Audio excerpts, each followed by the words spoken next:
Hello class. ठीक है, कल की वीडियो में आपने देखा कि है ना नल वंश दो पार्ट में आया था। कल हमने नल वंश पूरी तरीके से कंप्लीट कर दिया। अभी हम पढ़ रहे हैं छत्तीसगढ़ इतिहास में, है ना। तो छत्तीसगढ़ इतिहास में कल आप देखेंगे, कल का आपका वीडियो जो आया है ना, उसमें नल वंश का पार्ट 2। ठीक, नल वंश वहाँ से पूरी तरीके से कंप्लीट हो गया। चलिए हम आगे बढ़ते हैं और पढ़ते हैं इसके बारे में। तो देखिए सरबपुरी वंश, है ना, याद रखेंगे आपके छत्तीसगढ़ का वंश है ना, क्या है तो सरबपुरी वंश। ठीक, चलिए अब देखिए सरबपुरी वंश में हम लोग आज पढ़ेंगे, है ना, इसके शासकों के बारे में। साथ ही इसका टाइम लाइन देखिए, लगभग 5वीं से 6वीं शताब्दी, है ना, 1 शताब्दी तक इनका क्या था, शासन था, है ना। और उसके बाद इनके द्वारा जो मंदिर निर्माण किया गया, इनके द्वारा जो शासन में रहते हुए, है ना, अलग अलग शासकों के द्वारा जो कार्य किया गया, तामपत्र जारी किए गए, अभिलेख जारी किए गए, है ना, साथ में जो मंदिर निर्माण का कार्य किया गया उसके बारे में। और जो अलग अलग शासक ने जो अपना क्या किया, मुद्रा, है ना, जो इन्होंने सिक्के जारी किए, मुद्रे जारी किए, है ना, मुद्रे में जो अंकन जारी किया गया उसके बारे में पढ़ेंगे। साथ ही देखेंगे कि इन्होंने कौन कौन सी उपाधि धारण की, है ना। युद्ध विजय, जब युद्ध हुआ तो विजय के बाद इन्होंने जो तामपत्र अभिलेख जारी किया गया, ठीक, उससे संबंधित बातें देखेंगे सबसे। और उसके बाद इनका जो सबका अलग अलग, है ना, जिन्होंने राजधानी निर्माण किया था, ठीक है, अलग अलग शासकों के द्वारा जो उनकी राजधानी थी उसके बारे में पढ़ेंगे। साथ ही जो राज्य का विस्तार है युद्ध के बाद उसके बारे में देखेंगे। ठीक, तो चलिए पहले हम लोग पढ़ते हैं सरबपुरी वंश। ठीक है, आपको समय याद रखना है कि समय जो है 5वीं से 6वीं शताब्दी का है। ठीक है, सरबपुरी वंश का जो शासन काल है ना, ये इसका समय है तो 5वीं से 6वीं शताब्दी। ठीक, याद रखना है आपको। साथ में संस्थापक, ठीक है, सरबपुरी वंश का संस्थापक का नाम है सरबराज। ठीक है, सरबपुरी वंश का संस्थापक, है ना, सरबपुरी वंश की स्थापना करने वाले, है ना, वो पहले शासक। ठीक है, साथ में संस्थापक आपको कौन है तो सरबराज। ठीक है, सरबपुरी वंश के बारे में आपको याद रखना है कि इसे संस्थापक का नाम है सरबराज। ठीक है, और साथ ही कि जो पहला शासक है उसका नाम क्या है तो सरबराज। ठीक है, जो पहला शासक होता है ज़्यादातर क्या होता है, संस्थापक होता है। चलिए अब सरबराज, है ना, इनके नाम पर ही वंश का नाम है सरबपुरी वंश। ठीक है, तो सरबराज देखते हैं कि अमरार्य कुल या अमराज कुल के, ठीक है, आपको याद रखना है कि सरबराज जो है अमरार्य कुल या अमराज कुल के। ठीक है, और ये जो है सरबराज या सरबपुरी वंश वाकाटक वंश के सामंत थे। ठीक है, सरबपुरी वंश या जो सरबराज है ये किसके सामंत थे तो वाकाटक वंश के शासन थे, वाकाटक वंश के सामंत थे, याद रखना है। ठीक, अब इनकी राजधानी देखिए, सरबराज या सरबपुरी वंश की राजधानी देखिए, जब इनकी स्थापना हुआ था उस समय तो सरबपुर, है ना, जो सरबराज है उन्हीं के नाम पर रखा गया है, इसकी राजधानी का नाम सरबपुर। उसी प्रकार सरबपुर, संबलपुर, है ना, वर्तमान सारंगढ़, सिरपुर या प्रसन्नपुर, इन सबको आपको याद रखना है, इंपॉर्टेंट है कि सरबपुरी वंश का राजधानी सरबपुर, संबलपुर, है ना, संबलपुर वर्तमान सारंगढ़ एरिया, ठीक है, सिरपुर और प्रसन्नपुर। तो इनकी राजधानी जो सरबपुर है उनको इस सब नामों से भी जाना जाता है। ठीक है, ध्यान रखिए, सरबपुर राजधानी तो संबलपुर, वर्तमान सारंगढ़ एरिया, है ना, सिरपुर या प्रसन्नपुर। तो ये जो है सरबपुरी वंश की राजधानियों के नाम है, क्या तो सरबपुर, संबलपुर, वर्तमान सारंगढ़, सिरपुर और प्रसन्नपुर। ठीक, अब देखिए क्षेत्र विस्तार, इनका क्षेत्र कहाँ कहाँ तक इनके क्षेत्र का विस्तार था। ठीक है, सरबपुरी वंश के जो शासक सरबराज थे, है ना, या सरबपुरी वंश का विस्तार किन किन क्षेत्रों में देखिए, याद रखना है आपको सारंगढ़। ठीक है, जो राजधानी है उसको यहाँ से आप कोरिलेट करेंगे कि वर्तमान सारंगढ़ का जो क्षेत्र था वो, है ना। उसी प्रकार संबलपुर, मल्हार आपको याद रखना इंपॉर्टेंट है ना, ये जो सरबपुरी वंश इसकी राजधानी रही है मल्हार। साथ में रायपुर, बिलासपुर और रायगढ़। ठीक है, तो क्षेत्र विस्तार आप देखेंगे कहाँ तक था तो सरबपुरी वंश का था सारंगढ़, है ना, संबलपुर, मल्हार, है ना, बिलासपुर जिले में पड़ता है, रायपुर, बिलासपुर और रायगढ़। ठीक है, इसका टाइम लाइन आप देखिए 5वीं से 6वीं शताब्दी, है ना, लगभग 1 शताब्दी के आसपास का इनका शासन था। ठीक है, तो क्षेत्र विस्तार को आप अच्छे से याद रखेंगे कि इन क्षेत्रों में सरबपुरी वंश के शासक, है ना, या संस्थापक सरबराज के द्वारा क्या किया गया था, शासन किया गया था। ये सरबपुरी वंश का क्या तो विस्तारित क्षेत्र है। ठीक है, चलिए अब उपाधि के बारे में देखते हैं। ठीक, अब सरबराज ने परम भागवत की उपाधि ग्रहण की थी। ठीक है, सरबराज को परम भागवत की उपाधि प्राप्त हुई थी, या परम भागवत की उपाधि, है ना, सरबराज ने क्या की थी तो ग्रहण की थी। चलिए सरबराज की राज मुद्रा में गजलक्ष्मी का अंकन है, इंपॉर्टेंट है, याद रखना है ना। सरबराज की जो राज मुद्रा है ना, राज मुद्रा, जबकि सरबराज का जब शासन चल रहा था, ठीक है, तो उनके राज्य के द्वारा जो मुद्रा जारी किया गया था, ठीक है, उसी को क्या कहा गया है यहाँ पे, राज मुद्रा। तो सरबराज की जो शासित राज्य है उसके द्वारा जो मुद्रा जारी किया गया उसको क्या कहा गया, तो राज मुद्रा। और राज मुद्रा में गजलक्ष्मी का अंकन है, इंपॉर्टेंट है, याद रखना, ठीक है। जो सरबराज या सरब परिवंश के जो राज मुद्रा है उसमें गजलक्ष्मी का अंकन है, ठीक है। और सरबराज जो है वैष्णव धर्म को मानने वाले थे, ठीक है। सरबराज जो है वैष्णव धर्म, भगवान विष्णु को मानने वाले थे, है ना, भगवान विष्णु की क्या थे, उपासक थे, ठीक है। उसी प्रकार आप सरब परिवंश को भी इसमें कोरिलेट कर सकते हैं कि सरब परिवंश जो वैष्णव धर्म के अनुयायी थे, है ना, या वैष्णव धर्म के उपासक थे, वैष्णव धर्म को मानने वाले थे, ठीक। अब देखिए छत्तीसगढ़ के जो प्रथम मंदिर, नाम आपको याद रखना है, देवरानी जेठानी मंदिर, है ना, ताला गांव में स्थित है।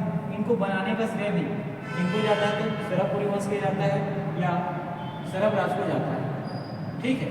देखिए छत्तीसगढ़ के सबसे प्राचीन मंदिर, ये पेपर में पूछा भी गया है ना, इंपॉर्टेंट है, याद रखें कि देवरानी जेठानी मंदिर छत्तीसगढ़ के किस स्थान पर स्थित है, तो आपको बताना है ताला गांव, ठीक है।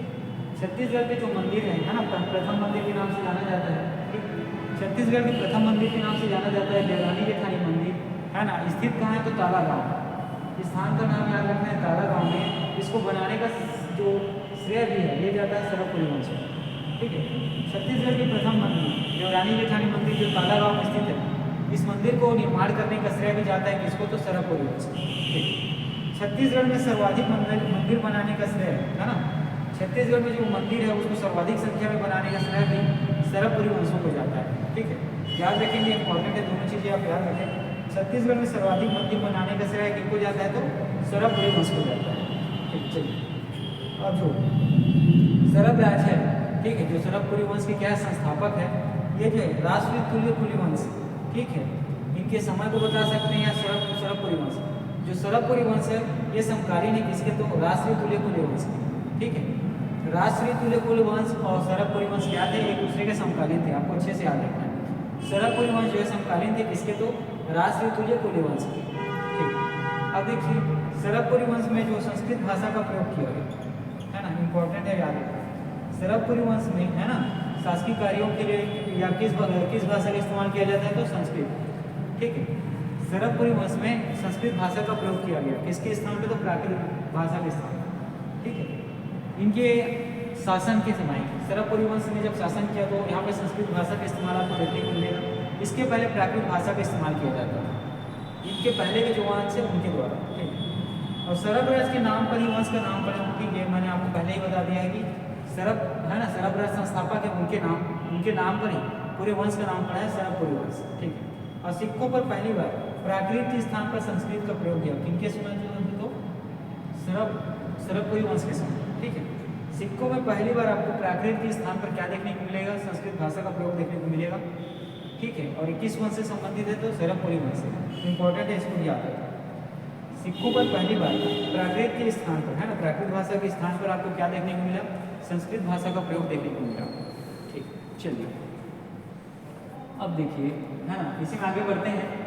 व्याघ्रराज ने जो ताम्रपत्र जारी किया उसमें जो सरब परिवंश को आम्रार्य कुल या अमराज कुल के नाम से, है ना, ऐसा हमें जानकारी मिलता है, कहाँ से, व्याघ्रराज के ताम्रपत्र से। व्याघ्रराज ने जो ताम्रपत्र जारी किया उसमें जो सरब परिवंश है उसके बारे में लिखा हुआ था, है ना, सरब परिवंश के बारे में लिखा था अमरार्य कुल या अमराज्य कुल, ठीक है, अमराज्य कुल या अमराज कुल, ठीक है। ये किससे संबंधित है, तो सरब परिवंश है ना। तो अमरार्य कुल या अमराज कुल ये क्या है, तो सरब परिवंश के बारे में बात हुई है, और इसके बारे में जानकारी हमें कहाँ से मिलती है, तो व्याघ्रराज के ताम्रपत्र से, ठीक है। व्याघ्रराज के ताम्रपत्र से हमें जानकारी मिली किसके बारे में, सरब परिवंश के बारे में, कि सरब परिवंश को व्याघ्रराज के ताम्रपत्र में क्या लिखा गया है, अमरार्य कुल या अमराज कुल, ठीक है। चलिए ये सब बातें हुई सरब परिवंश के बारे में, ठीक। अब हम उनके शासक जो संस्थापक हैं सरबराज उसके बारे में पढ़ेंगे। देखिए अब इसके संस्थापक प्रथम शासक का नाम है सरबराज। याद रखना है कि सरब परिवंश के संस्थापक कौन है, तो सरबराज है, ठीक है, नाम उनका सरबराज। इनके नाम से पूरे कुल या वंश का नाम पड़ा, है ना, सरबराज के नाम से ही पूरे कुल या वंश का क्या हुआ, नाम पड़ गया, ठीक। इनके समय में एक चीज़ याद रखना कि वाकाटक नरेश प्रवर सिंह, ये नाम आपको अच्छे से याद रखना है। वाकाटेक्नरेस प्रवर्षण कि सरबराज जो है क्या थे तो सामंत, ठीक है। वाकाटेक्नरेस प्रवर्षण है ना, वाकाटेक्नरेस क्या नाम है, प्रवर्षण, ठीक है। ये किसके सामंत थे तो सरबराज के सामंत, ठीक है। और सरबराज के नाम से ही राजधानी का नामकरण हुआ, ठीक है।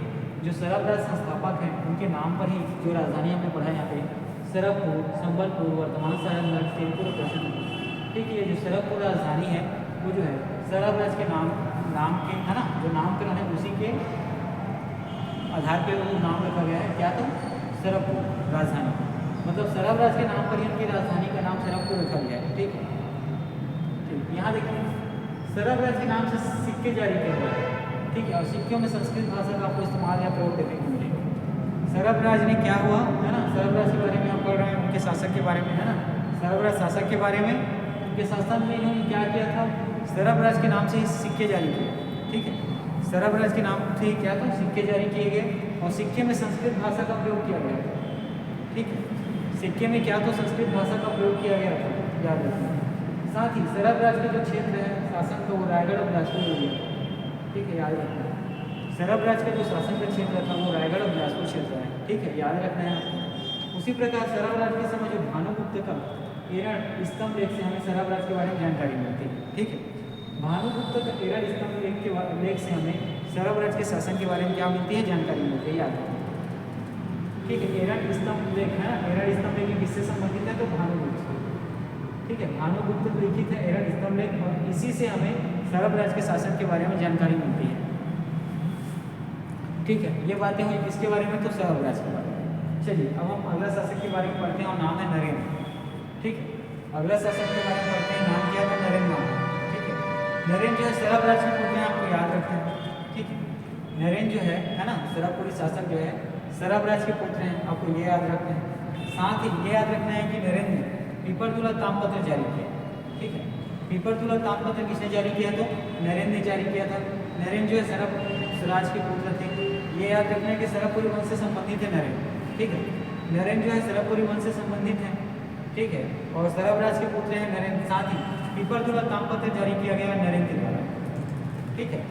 पीपरतुला ताम्रपत्र जारी किया गया सरबपुरी वंशी शासक नरेंद्र के द्वारा। नरेंद्र जो है यहाँ पे देखिएगा कि वैष्णव धर्म में भगवान विष्णु को मानने वाले थे, है ना, भगवान विष्णु के उपासक थे। इसके पहले हमने सरबराज के बारे में पढ़ा, है ना। अब यहाँ पे आप देखेंगे कि सरबपुरी वंश का जब मैं आपको कुछ बातें बता रहा था तो सरबपुरी वंश में आपको ज़्यादातर क्या देखने को मिलेगा कि वैष्णव धर्म को मानने वाले थे। वही यहाँ पे नरेंद्र जो शासक है सरबपुरी वंश के, ये क्या करते थे, वैष्णव धर्म के उपासक थे, ठीक।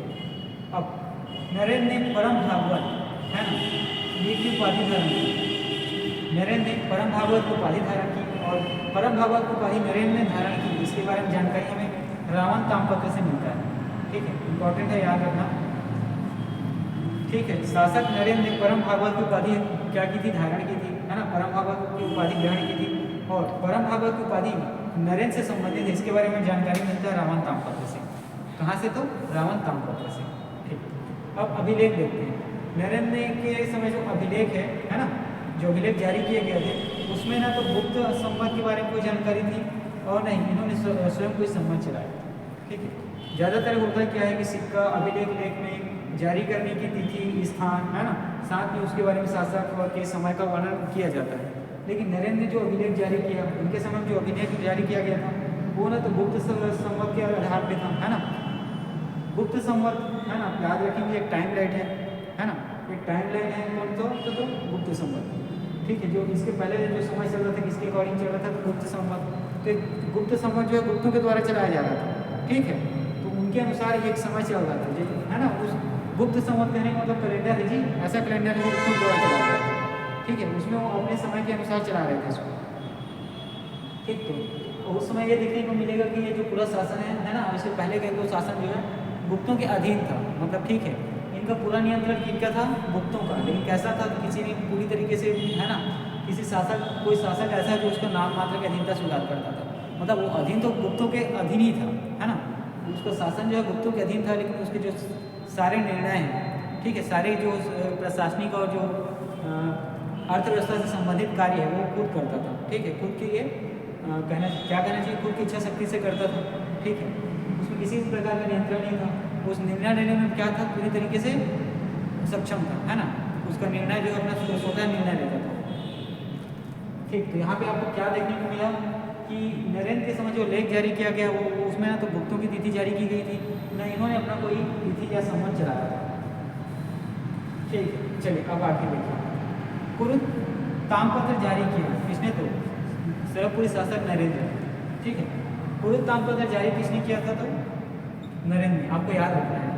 कुरुत ताम्रपत्र जारी किया गया था नरेंद्र के द्वारा। ठीक, मुद्राओं में नरेंद्र जो मुद्रा जारी किया है ना, उसमें गज विसिक्ति लक्ष्मी अंकन है। ठीक है, जो सरबपुरी शासक नरेंद्र, इसने जो मुद्रा जारी किया उसमें गज विसिक्त लक्ष्मी का अंकन है। ठीक है, किसका अंकन है, तो गज विसिक्त लक्ष्मी का अंकन है। ठीक है, तो इसमें आप इस चीज़ को आप ध्यान रखना कि नरेंद्र के समय जो अभिलेख या लेख जारी किए गए उसमें किसी भी तिथि का निर्धारण नहीं किया गया था, उसमें तिथि और स्थान के बारे में बताया नहीं गया था। ठीक है, और ना ही ये गुप्त के जो संवत थे, है ना, गुप्त के जो कैलेंडर है उसका इस्तेमाल करते थे, ना ही इन्होंने अपने को स्वयं का कैलेंडर जारी किया था।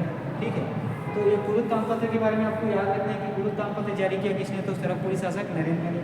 साथ ही किसके मुद्रा में, नरेंद्र के द्वारा जो मुद्रा जारी किया गया था उसमें गज विसिक्त लक्ष्मी का अंकन है। ठीक है, ये चीज़ इंपॉर्टेंट है, आपको याद रखना है। अब ठीक, नरेंद्र ने शासन करते समय, ठीक है, 24 वर्ष जब हुए तो उन्होंने रजत वर्ष के रूप में मनाया। नरेंद्र को शासन करते हुए जब 24 वर्ष समाप्त हुए तो उन्होंने, है ना, क्या किया, रजत वर्ष के रूप में मनाया। आपको याद रखना है। ठीक, नरेंद्र को शासन करते हुए जब 24 वर्ष हो गए तो उन्होंने रजत वर्ष के रूप में मनाया। ठीक, और नरेंद्र ने ताम्रपत्र जारी की। ठीक है, नरेंद्र ने ताम्रपत्र जारी किया जिसमें विजय स्तंभवाद शब्द का इस्तेमाल किया। ठीक है, नरेंद्र जो ताम्रपत्र जारी किए उसमें विजय स्तंभवाद पूर्व, ठीक है, क्या, तो विजय स्तंभवाद पूर्व ये शब्द आपको देखने को मिलेगा बहुत जगह पे। तो इसमें विजय का शब्द से हम ये मान सकते हैं कि यहाँ कहीं सैन्य अभियान चलाया गया होगा। ठीक है, तो सैन्य अभियान के दौरान जो विजय प्राप्त हुई होगी नरेंद्र को, उस स्थान से ही ताम्रपत्र जारी किया गया। ठीक है, तो नरेंद्र के बारे में आपने एक चीज़ देखा कि यहाँ ताम्रपत्र, ठीक है, नरेंद्र जो ताम्रपत्र जारी किया, है ना, उसमें क्या देखने को आपको मिला है कि विजय स्तंभवाद पूर्व, ऐसा शब्द आपको बहुत सारे ताम्रपत्र में देखने को मिलेगा। इसमें इसका स्पष्ट मतलब हम लोग ऐसे निकाल सकते हैं कि जब सैन्य अभियान चला हुआ, लड़ाई युद्ध हुआ हो, तो जिस स्थान पे, ठीक है, नरेंद्र द्वारा विजय प्राप्त की गई होगी उस स्थान से ताम्रपत्र और लेख जारी किया गया। ठीक है, ये बात हुई किसके बारे में, तो सरबपुरी शासक नरेंद्र के बारे में। ठीक है, ये बातें हुई सरबपुरी शासक नरेंद्र के बारे में। चलिए अब आगे बढ़ते हैं और पढ़ते हैं प्रसन्नमात्र के बारे में। ठीक है, सरबपुरी वंश के, है ना, बहुत ही प्रतापी शासक नाम है प्रसन्नमात्र। अच्छे से पढ़ेंगे, बहुत सारी चीज़ें, है ना, प्रसन्नमात्र के शासन में पढ़ने के लिए। चलिए सबसे पहले तो याद रखते हैं कि परवर्ती अभिलेख जारी किया। ठीक है, परवर्ती अभिलेख, है ना, इनसी वंशावली। ठीक, चलिए यहाँ पे देखिए सरबपुरी शासक प्रसन्नमात्र। ठीक है, तो एक चीज़ यहाँ पे देखने को मिलता है कि परवर्ती अभिलेख में प्रसन्नमात्र के नाम से आगे जो ये वंश है ये शुरू होता है। ऐसी हमें जानकारी कहाँ से मिलती है, तो परवर्ती अभिलेख से। ठीक, प्रसन्नमात्र से ही इस वंश के, है ना, के बारे में हमें जानकारी मिलती है। क्या जानकारी मिलती है कि प्रसन्नमात्र से जो आगे जो शासक आए वहीं से ही इस वंश का क्या हुआ, शासन चला। ठीक है, ऐसी जानकारी हमें कहाँ से मिलती है, तो परवर्ती अभिलेख से। ठीक है, तो आपको याद रखना है प्रसन्नमात्र के समय परवर्ती अभिलेख, तो प्रसन्नमात्र के नाम से ही आगे हमें इस वंश के बारे में जानकारी मिलती है। मतलब प्रसन्नमात्र से ही ये शासन शुरू हुआ है, ऐसे हमें बारे में जानकारी मिलती है। कहाँ से, तो परवर्ती अभिलेख से। ठीक है, और प्रसन्नमात्र के नाम से ही प्रसन्नपुर की स्थापना हुई। ठीक है, प्रसन्नपुर जो वर्तमान मल्हार शहर है। ठीक है, प्रसन्नमात्र के नाम से ही प्रसन्नपुर की स्थापना हुई। आपको याद रखना है कि प्रसन्नमात्र के नाम से ही प्रसन्नपुर की क्या हुई थी, स्थापना हुई। प्रसन्नपुर जो है वर्तमान मल्हार शहर है। ठीक है, प्रसन्नपुर जो है वर्तमान क्या है, तो मल्हार शहर है। मतलब मल्हार शहर का पहले क्या नाम था, तो प्रसन्नपुर, और ये रखा किसने था, तो प्रसन्नमात्र ने, है ना, प्रसन्नमात्र के नाम पर ही प्रसन्नपुर नाम रखा गया था वर्तमान मल्हार का। मल्हार जो है नीलजा नदी के किनारे है। ठीक है, आपको याद रखना है। ऐसा प्रश्न छत्तीसगढ़ में देखा जाता है कि जो प्रसिद्ध स्थान है ना, वो अगर किसी नदी के तट में अगर किनारे में स्थित हो तो ऐसा प्रश्न पूछा जाता है कि किस नदी के किनारे वो तट स्थित है। ठीक है, या इस शहर के किनारे कौन सा नदी स्थित है। तो आपको याद रखना है प्रसन्नपुत्र या प्रसन्नपुत्र, है ना, प्रसन्नपुर, माफ करिएगा यहाँ पे प्रसन्नपुत्र लिखा हुआ है, यहाँ पे देखिएगा प्रसन्नपुर जो है ना, मेघला नदी के किनारे स्थित है। और प्रसन्नपुर ही क्या है, तो मल्हार शहर, ठीक है। मल्हार जो है कौन सी नदी किनारे स्थित है, तो मेघला नदी के किनारे स्थित है, ठीक है। चलिए, अब विद्वान जो है इस मेघला नदी को है ना लीलागढ़ नदी से संबंधित मानते हैं, ठीक है। कुछ छत्तीसगढ़ के जो विद्वान हैं वो जो इस मेघला नदी को लीलागढ़ नदी के क्या बोलते हैं, मानते हैं, तो संबंधित मानते हैं, ठीक है। ये चीज़ें भी आपको याद रखनी है। अब प्रसन्न मात्रा के बारे में, इन सब चीज़ों के बारे में आपको समझ में आ गया होगा कि प्रसन्नपुर जो शहर है, मल्हार शहर, वो उनके नाम पर ही क्या किया गया था, स्थापित किया गया था। अब देखिए आगे, भारी मात्रा में स्वर्ण और रजत मुद्राएं जारी की, इम्पॉर्टेंट है। इसके पहले आपको स्वर्ण मुद्रा के बारे में जानकारी नहीं मिली, लेकिन प्रसन्न मात्रा से है ना, जो शासक है, सरबपुरी शासक प्रसन्न मात्रा से यहाँ से स्वर्ण और रजत मुद्रा जारी किए गए भारी मात्रा में, इसके बारे में जानकारी मिलती है, ठीक है। तो प्रसन्न मात्रा के शासन में है ना भारी मात्रा में स्वर्ण और रजत मुद्रा है ना क्या किए गए, जारी किए गए। और इन मुद्राओं में अंकित क्या थे, देखिए गरुड़, शंख, चक्र और है ना चक्र आपको अंकित देखने को मिला। जो भारी मात्रा में है ना इन्होंने स्वर्ण और रजत मुद्रा जारी किए, उस रजत मुद्रा में या स्वर्ण मुद्रा में आपको क्या गरुड़, शंख और चक्र अंकित देखने को मिलेंगे, ठीक है।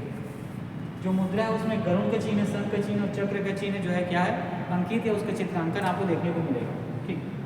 स्वर्ण सिक्के जो जारी किए गए थे प्रसन्न मात्रा के द्वारा है ना, उसमें स्थान, वर्ष और तिथि, इसके बारे में भी क्या किया गया है, उसमें चित्रांकन किया गया है, ठीक है। उसमें भी क्या लिखा गया है।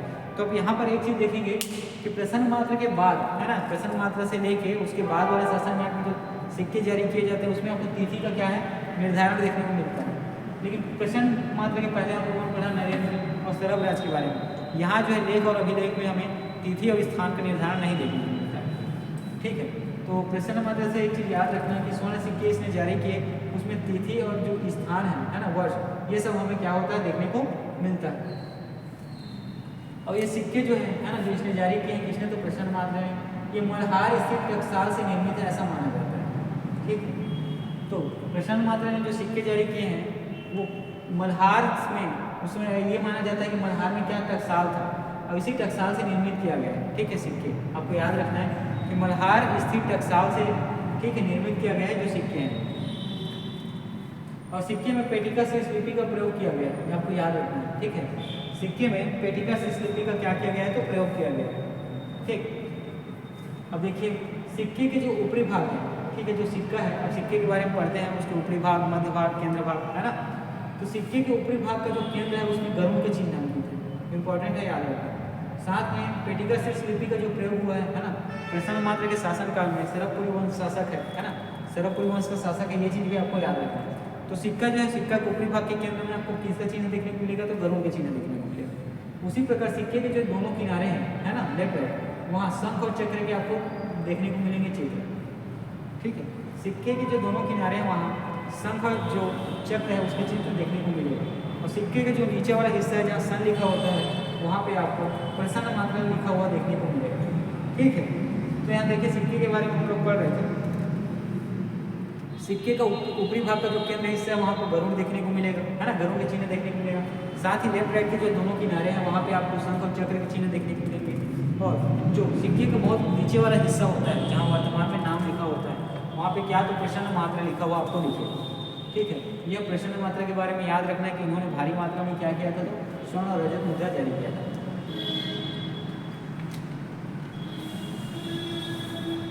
ठीक है। यहाँ तक आपको समझ में आ गया होगा। चलिए अब आगे बढ़ते हैं।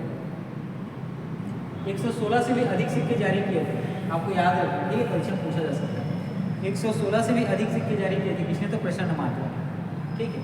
और गुप्तों की नाम मात्रा की स्वाधीनता है ना स्वीकार किया था, आपको याद रखना। हाँ, आपको यहाँ पे एक चीज ध्यान देना है कि गुप्तों की नाम मात्रा कहने का मतलब कि इनके शासन में किसी भी प्रकार का हस्तक्षेप इनका क्या होता था, है ना, प्रशासनिक नियंत्रण ज़्यादा नहीं था। ये जो अपने प्रशासन में जो नियम कानून है वो इनके स्वतः के थे, ठीक है। ये क्या नाम मात्र के अधीन था, मतलब आप यहाँ पे एक चीज़ समझेंगे, जिस भी शासन के समय अगर गुप्तों से संबंधित कोई चीज़ थी, है ना, अभिलेख में, लेख में, सिक्कों में आपको दिखता है तो क्या है, वो गुप्तों की अधीनता का एक क्या है, आपको सामने क्या है, वो साक्ष्य है, ठीक है।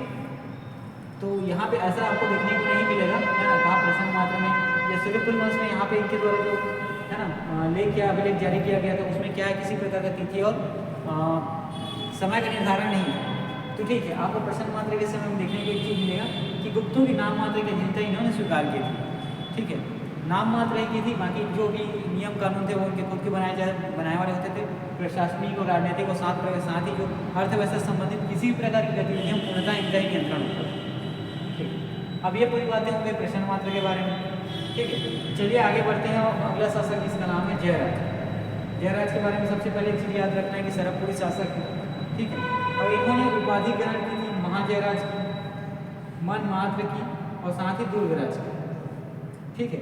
तो जयराज ने उपाधि ग्रहण की थी महाजयराज की, मन मात्र की, है ना, और दुर्गराज की, ठीक है। तो ये चीज़ इंपॉर्टेंट है, यहाँ पे ध्यान देना आप लोग कि जयराज को ही दुर्गराज के नाम से जाना जाता है, ठीक है। जयराज को ही दुर्गराज के नाम से क्या होता है तो जाना जाता है, ठीक है। और जयराज से संबंधित मल्हार में हमें ताम्रपत्र प्राप्त होता है, ठीक है।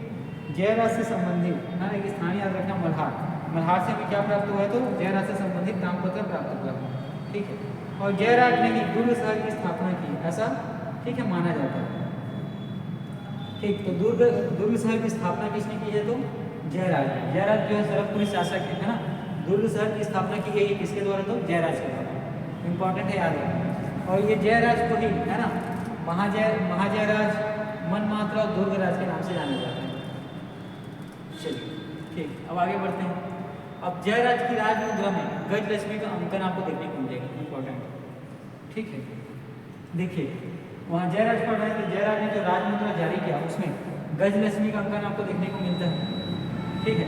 यहाँ मैंने आपको पढ़ा रहा था स्टार्टिंग जब हम सरबपुरी वंश में चालू किए थे, क्या आपको कुछ तथ्यों को बताने के बाद आप यहाँ देखेंगे कि इसकी राजमुद्रा में क्या तो गजलक्ष्मी का अंकन आपको देखने को मिलता है, ठीक है। इसके बाद हम लोगों ने आगे पढ़ा और देखिए यहाँ पे आप याद रखेंगे सरबपुरी शासक नरेंद्र को, ठीक है। सरबपुरी शासक नरेंद्र को याद रखेंगे, इनकी मुद्रा में, ठीक है, गज विशिक्त लक्ष्मी का अंकन है, ठीक है। तो देखिए सरबपुरी वंश में ज़्यादातर राजमुद्रा में गज लक्ष्मी का अंकन है, साथ ही गज विशिक्त लक्ष्मी का भी अंकन है। ये केवल एक शासक में आपको देखने को मिलेगा, किसमें तो नरेंद्र। तो याद रखना कभी कभी प्रश्न ऐसा पूछा जाएगा, है ना, पूछा जाएगा तो गज लक्ष्मी के स्थान पे अगर, ठीक है, गज विशिक्त लक्ष्मी अगर दिया गया होगा तो आप आंसर ये देंगे, ठीक। चलिए अब हम लोग पढ़ रहे थे किसके बारे में, जयराज या दुर्गराज के बारे में। जयराज या दुर्गराज के बारे में याद रखना है कि दुर्ग शहर की स्थापना की है। कई बार जयराज ना देकर उसका नाम दे दिया जाता है दुर्गराज, ठीक है। तो दुर्ग शहर की स्थापना किसने की, अगर वहाँ पे दुर्गराज लिखा हुआ तो आप दुर्गराज नहीं लेंगे, ठीक।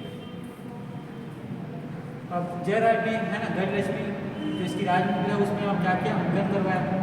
साथ ही देखिए राष्ट्रीय कुल्य वंश के ये क्या थे को अपने साम्राज्य में मिला, ठीक है। जयराज या दुर्गराज के समय क्या होता है, युद्ध होता है और उस समय एक, है ना, मैंने आपको पहले देखिए सामन जो है वाकाटक वंश होते हैं, ठीक है। सामन जो है कौन थे तो वाकाटक वंश है। और यहाँ पे मैंने समकालीन आपको देखा है राष्ट्रीय कुल्य वंश, ठीक है। तो देखिए सरबपुरी वंश का समकालीन एक वंश का नाम क्या तो राष्ट्रीय कुल्य वंश। जब इन दोनों वंश का युद्ध हुआ, किसके, सरबपुरी वंश और राष्ट्रीय कुल्य वंश, ठीक है। तो इसमें विजय जो होती है सरबपुरी वंश की होती है और राष्ट्रीय कुल्य वंश को अपने साम्राज्य में मिला लेता है कौन तो जयराज, ठीक है। तो किसके समय जो युद्ध लड़ाई आपको देखने को मिलेगा तो जयराज दुर्गराज के समय। और इसी समय, है ना, दुर्गराज इसमें क्या होता है विजय प्राप्त कर लेता है, हार होती है राष्ट्रीय कुल्य वंश की और जीतने के बाद पूरे राष्ट्रीय कुल्य वंश को अपने साम्राज्य में मिला लेता है कौन तो जयराज दुर्गराज, ठीक है। इंपॉर्टेंट है याद रखना कि राष्ट्रीय कुल्य वंश को अपने साम्राज्य में मिला लेता है कौन तो जयराज, ठीक। अब इसी समय एक साहित्यकार का नाम आप याद रखेंगे, प्रसिद्ध साहित्यकार है लोचन प्रसाद पांडे, इंपॉर्टेंट है। इन्होंने दुर्ग की स्थापना दुर्गराज नामक, है ना, शासक को बताया, ठीक। तो जयराज के समय हम लोग आगे बढ़ते हैं, हम देखते हैं कि एक नाम याद रखना, साहित्य का नाम है लोचन प्रसाद पांडे। क्या नाम है तो लोचन प्रसाद पांडे। इन्होंने कहा है कि दुर्ग शहर की स्थापना दुर्गराज ने की थी, ठीक है। दुर्ग शहर की स्थापना किसने की थी तो दुर्गराज ने ही की थी, ठीक। तो यहाँ पे जयराज को ही देखेंगे, महाजयराज, मनमात्र और दुर्गराज के नाम से जाना जाता है, ठीक है। चलिए अब यहाँ पे आपको क्या देखने को मिलेगा, जयराज के वैष्णव धर्म भगवान विष्णु के क्या थे उपासक थे, वैष्णव धर्म को क्या करने वाले थे, मानने वाले थे, ठीक है। और विष्णु स्वामी नामक याद रखना है आपको, विष्णु स्वामी नामक एक ब्राह्मण को इन्होंने राज्य ग्राम में दिया था, ठीक है। राज्य ग्राम क्या किया था, दान दिया था, ठीक। तो दुर्ग शहर की स्थापना लोचन प्रसाद पांडे ने यहाँ सरबपुरी वंश के बारे में बताया कि दुर्गराज ने किया था, है ना। यहाँ जयराज का नाम ही दुर्गराज ऐसा हमें जानकारी मिलता है। साथ में जो वैष्णव धर्म के अनुयायी थे, पूरा सरबपुरी वंशी वैष्णव धर्म को मानने वाले थे, ठीक है। और इस समय एक नाम याद रखना, विष्णु स्वामी, ठीक है। विष्णु स्वामी नाम के क्या थे, ब्राह्मण थे, है ना। विष्णु स्वामी नाम के ब्राह्मण थे, जिसको क्या किया गया, जयराज के द्वारा राज्य ग्राम दान में दे दिया गया, ठीक है। राज्य ग्राम पूरी तरीके से दान में क्या कर दिया, दे दिया गया। चलिए यहाँ पे छोटा सा रिव्यू है ना, एक छोटा सा रिविजन करते हैं। सबसे पहले तो सरभपुरी वंश के बारे में आपको ये पढ़ना है कि आपको टाइमलाइन याद रखनी है। संस्थापक बहुत इंपॉर्टेंट है ना। संस्थापक या जो पहला शासक होता है ये बहुत इंपॉर्टेंट है, ऐसे प्रश्न पूछा जाएगा तो आपको याद रखना है। उसी प्रकार अंतिम शासक के बारे में भी पूछा जाता है, ठीक है। आज तो सरभपुरी वंश यहीं तक है, आने वाले वीडियो में कल पार्ट 2 आएगा और सरभपुरी वंश पूरी तरीके से जो इंपॉर्टेंट तथ्य है उसमें है ना, उसको पढ़ के हम लोग क्या कर देंगे, समाप्त कर देंगे। तो सबसे पहले तो आपको याद रखना है कि पहला शासक और संस्थापक, उसके बाद कौन से पूर्व से संबंधित थे, ठीक है। साथ ही सामंत और समकालीन आपको दोनों चीज़ें याद रखनी है। राजधानी को आपको याद रखना है कि सरभपुर, संबलपुर, वर्तमान सारंगढ़, शेरपुर, कृष्णपुर, ठीक है। इनके क्षेत्र विस्तार कहाँ तक था ये याद रखना है। उपाधि किसकी, तो परम भागवत तीनों धारण की रखी थी। राजमुद्रा आपको गज लक्ष्मी का देखने को मिलेगा, है ना। अब नरेंद्र में देखेंगे तो वहाँ गज विशिष्ट लक्ष्मी का अंकन आपको देखने को मिलेगा मुद्रा में, ठीक है। उसके बाद धर्म में आपको याद रखना, वैष्णव धर्म को मानने वाले थे। दो चीज़ें बहुत ही इंपॉर्टेंट है। छत्तीसगढ़ के प्रथम मंदिर जो है देवरानी जेठानी, ये ताला गाँव, इसको बनाने का श्रेय जी सरभपुरी वंश में ही जाता है। साथ में छत्तीसगढ़ में जो सर्वाधिक मंदिर है इसका निर्माण करने का जो श्रेय भी है सरभपुरी वंश को ही जाता है, ठीक है। दूसरा इनकी भाषा आपको याद रखना संस्कृत, इसके पहले प्राकृत भाषा का इस्तेमाल होता है, इन्होंने सिक्के में भी संस्कृत भाषा का इस्तेमाल किया, ठीक है। अब देखिए व्यागराज के तामपत्र में आपको अमराजपुर या अमराजपुर के बारे में जानकारी मिलती है, ठीक। सरभराज के बारे में आएंगे, सबसे पहले याद रखना है संस्थापक है ना। किस राजा के समकालीन थे या सामंत थे उसको भी याद रखना है। इनकी राजधानी याद रखनी है। इन्होंने सोने के सिक्के, माफ करिए, इन्होंने सिक्के जारी जो किए है ना, उस सिक्के में संस्कृत भाषा का प्रयोग सरभराज ने किया, ये याद रखना है आपको, ठीक है। उसके बाद आप देखेंगे भानुगुप्त 13 स्तंभ से सरभराज के बारे में जानकारी मिलती है। फिर आ गए हम लोग नरेंद्र के बारे में, है ना। नरेंद्र ने पिपलदुर्गा ताम्रपत्र जारी किया, ये आपको याद रखना है।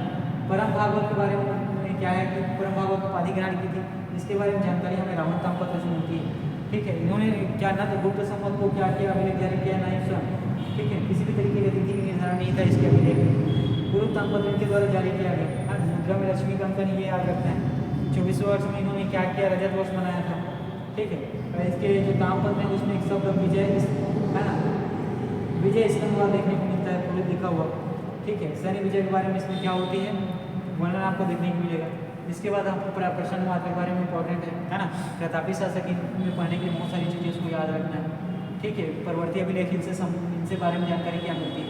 कृष्णपुर जो मल्हार है ना, वो जो वर्तमान शहर है, इनके नाम से क्या किया गया था, स्थापना किया गया था। नीडला नदी के किनारे है मल्हार शहर, ठीक है। और कुछ विद्वान तो है ना नीडला नदी को नीला नदी से संबंधित मानते हैं। कृष्ण मात्र भारी मात्रा में स्वर्ण और रजत से मुद्राएं जारी की, ठीक है। मुद्रा में गरुड़ शंख और चक्र का अंकन है, ठीक है। ऊपरी भाग को देखेंगे दोनों किनारे के साथ में नीचे में प्रश्न मात्र लिखा हुआ है। 116 से अधिक सिक्के इन्होंने जारी किए, है ना। गुप्तों की नाम मात्र की इन्होंने क्या की थी, अधीनता स्वीकार की थी। साथ ही जो सिक्के जो इन्होंने मल्हार स्थित टकसाल से जारी किए, ये इंपॉर्टेंट है। जयराज के बारे में आपको याद रखना है कि इन नामों से दुर्गराज के नाम से जाना जाता था। मल्हार से इनके भी ताम्रपत्र प्राप्त हुए। दुर्ग शहर की स्थापना इन्होंने की, है ना। और यहाँ से आपको देखने को मिलेगा राष्ट्र तुल्य उसको अपने साम्राज्य में मिला लिया, इंपॉर्टेंट है जयराज में, ठीक है। वैष्णव धर्म के में ही थे। और विष्णु स्वामी नाम के जो ब्राह्मण थे, है ना, उनको क्या क्या दान दिया था राज्य को। चलिए ये है सरभपुरी वंश का पार्ट पहला, है ना। इसके बाद कल पार्ट दूसरा आएगा, उसको भी आप देखेंगे, फिर कल ये पूरी तरीके से खत्म हो जाएगा। चलिए जो बातें मैंने आपको बताया इसको आप अच्छे से पढ़ें, ठीक है। इसके बाद अगली वीडियो खैर ये तो अभी हम लोग छत्तीसगढ़ इतिहास है ना। जैसे सरभपुरी वंश खत्म होगा हम लोग कोशिश करेंगे कि पांडवों के बारे में पढ़ें, है ना। उसके बाद फिर देन कलचौरी वंश, ठीक, मराठा वंश, फिर स्वतंत्रता संग्राम। चलिए फिर ठीक है, आज की क्लास यहीं करते हैं, फिर नेक्स्ट वीडियो है ना अगली क्लास में।